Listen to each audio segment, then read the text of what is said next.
That would be wonderful. Yeah. So have you read the book now that you've finished it? I have. I've read it quite a few times, and What was that experience like? we were talking about this a little bit earlier. We were. And I did. This is something I didn't anticipate before I wrote a book.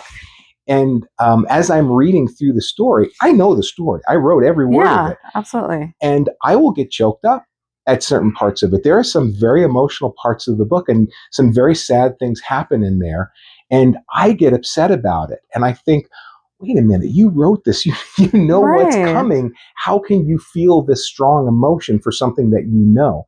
There's other parts of the book where I burst out laughing because it's just either so ridiculous or just so much fun the way John and Dan interact with one another. I really enjoy it. But I find it I thought it was really strange that I would laugh at something that I knew was coming.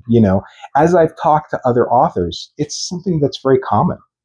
If you can't move yourself to feel, then how are you going to move anybody else? Right. Boy, we're really getting a lot of canine support tonight. We are. So we've got Molly. How do you like the wine? Now this is a chocolate mead from chocolate mead. Meadery of the Rockies in Colorado. Yeah. And it is a brandy infused mead. So it's a little bit stronger. Brandy infused? Have you tasted it yet? I have. What do you think of it? This is a really good wine, folks.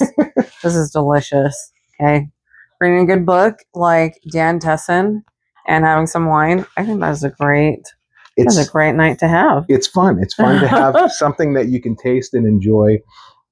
I think the reason why it's important to enjoy either food or some kind of a spirit is that you're in touch with your feelings and in touch with your senses. And that's kind of what we do when we engage in reading. The author of a book that we read may have died decades before. Right. And yet we're hearing their words as though they're telling it to us. That's really powerful.